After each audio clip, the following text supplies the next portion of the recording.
Okay, welcome back. All right, not going to do any ranting today. Just had to, if you will, I think everybody at one time in their life has to just get a little something off their chest, share.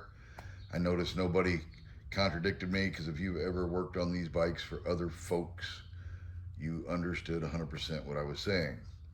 But we're not going to rant today. Today is a better day, a more positive day, and we are going to discuss the moving forward and getting this individual back their bike. So what I have gotten so far done is the oil change. They asked to get the oil changed while we're doing it. I took some non-chlorinated brake cleaner and cleaned out all of the clutch dust that had built up since they had been riding it. If you have to change the oil in your 4-cycle engine on your bike, it usually takes about 3.7 ounces. I always go 4 because the 0.2 of an ounce, I would rather it be a little 0.2 over the full mark than 0.2 under it. This particular bike on its fill hole there has a dipstick on the end of it, so that helps out quite a bit when you pull it out. I'm not going to pull it out, but this particular motor has a dipstick and, says full, has the little crosshatch hairs on it and lets you know where your oil's at. So long as you get it close to right around that full mark or just a scotch over, you're going to be just fine. Also, I have readjusted the plate on the motor to get it back straight for one, and two, if you noticed in my rant video about all the little problems this bike had, you couldn't get to the choke to operate it, but now you can. You can see a little clearance between the frame, and the same thing on the spark plug. It's not pressed up against the frame. God forbid you have to change a spark plug. The beauty of the 4-stroke motor is really just like a yearly tune-up. You don't really have to put spark plugs in them a whole lot. So what I have left to do is put the new transmission on it that arrived today, finally. Readjust my idler tension pulley there. Put it back probably right where it was at. But let's go take a look at the new transmission. It is the same transmission, but it looks like they beefed it up a little bit, which is always a bonus for you, the bike owner / rider. Notice the output shaft on this one is a lot beefier than the standard one that came with it. So that was a nice little bonus. If you didn't catch the video before this, the reason this died is because the chain rode up on the teeth of this, yanked the output shaft backwards, and inside broke the bearing housing right there, which made the shaft cattywampus all crooked like you see, and ergo your riding was over. But this bad fella seems to be a little beefier, so only time will tell, but anything that's bigger and stronger is always a benefit to you, the rider, aka the owner. So other than that, I am going to get over and get this bad fella installed. Yes, the end result. For those who don't know, I'll just try to keep it simple as I can. Basically, it's held on by those 4 bolts, 2 long ones, 2 shorties. I do take the 8mm and I do check the case. Oh, not that one. That one, that one, that one, and that one. That holds the transmission case together. Because just like the engine, sometimes at the factory, they don't tighten them enough or they miss one, whatever the case may be. So I always check it. I had to scoot the motor over a little bit because that was another little thing that, well, I didn't know that in the other video, but not ranting about it, just mentioning it. They loosened the engine to scoot it over for whatever reason, and that's probably why the chain rode up on the teeth, because they didn't tighten it back down. Or they were trying it a second time, who knows, but that was a little something extra I found. I went over the entire bike and checked every nut and bolt for the individual. So this way they could get a good riding session back in and don't get halfway home and have problems. But other than that, she's ready to go out for a test run. I re-drilled and pinned that. I can't believe the chain stretched as much as it shows me on this thing, because I scooted this back, as you can see, a good probably inch, and I got her about the 3/4 mark on adjustment. So I went ahead and drilled and pinned it because that's what we got to work with. Keep them safe. Chain should be in good shape here after it meets and meshes with the new teeth on the sprocket, because the chain is kind of wore into the teeth of the other sprocket.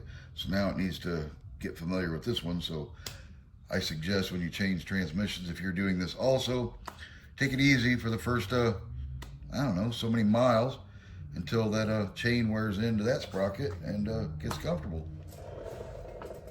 I also check the back bearings on that so the wheel doesn't have any play whatsoever and it's happily turning. And I shot a little grease in the old crankshaft arms just because it's not a bad idea. All right, it's time for me to go out and test ride this. I might see if I could do the old one-hand hold camera thing, but to start off, I'm going to do it with both hands just in case I find another little something that I missed that somebody else loosened up. I'm not trying to drop my camera and wreck all at the same time. So stay tuned and I'll see what I can't do about that. Well, I'm back. That didn't take long. About 3/4 of a city block. I'm riding slow, keeping my eye on everything, making sure everything's in line, cool, and functioning the way it's supposed to. And then I look down and the shaft is walking out of the transmission. Whatever holds it in here is obviously not on the end of that, and yeah, just walked it right off the end of it. Brand new, just took it out of the plastic 2 seconds before I started making the video for you folks. So now I'm going to pull the side of this transmission off, because there's nothing better than buying a new part and getting to fix it too. So let me take it apart and let's see what we got. Okay, I had a much better video of exactly how I fixed it, but me and my sausage fingers hit the delete and I'm not taking the case back apart. So I'm going to do the best I can to show you on this old case what I found and how I fixed it. Okay, as you can see, the shaft, the output shaft, is pressed through this gear. Let me get in there. That's the output shaft, that's the gear. Now on that particular brand new unit, it is not a super pressed fit. I can slide this on and off at will. And neither is the bearing pressed on as firmly as this one is on the old one. So basically what I did, and I saw it was my only course of attack, because that one didn't give me, where this factory old one here has a little meat sticking out, and I could have put it in the lathe, put me a ring around here, and put an E-clip on it. That one didn't give me the option. So what I did is I gingerly took a welder and I put a little tack weld on one side and then the other side. I didn't get any on the spline shaft here, welding spline, little shaft part where the bearing goes in, but I did take a file and go around it and make sure that I didn't. But that's what I did. I put a tack weld here and a tack weld here, ground it down with my Dremel tool, took my file, went around the shaft so my bearing would go on as planned, and everything seems to be good. Haven't taken it for the test ride yet, but I know that it all went back together because my crack closed easy peasy. My bolts went in there. Everything seems to be happy. So I'm going to take it out and test ride it once again, and I'll let you know the outcome. Once again, I apologize for not giving you the real deal because it worked out so perfectly. I should have known that something was going to happen to that little piece of video there because it worked out so perfectly the first time. But anyway, that's what I did. Hopefully, you know, that was a good enough explanation in case you have ever had this problem or are having this problem and have access to a welder of any magnitude, probably MIG or TIG. I doubt you can stylishly do that little tidbit work with a arc stick welder. But anyway, not getting into all that, let's go out and see if this thing won't stay together, because it was working so perfect before the shaft just decided to walk out of the transmission. I guess I could say all's well that ends well. That seemed to do the trick for the transmission problem.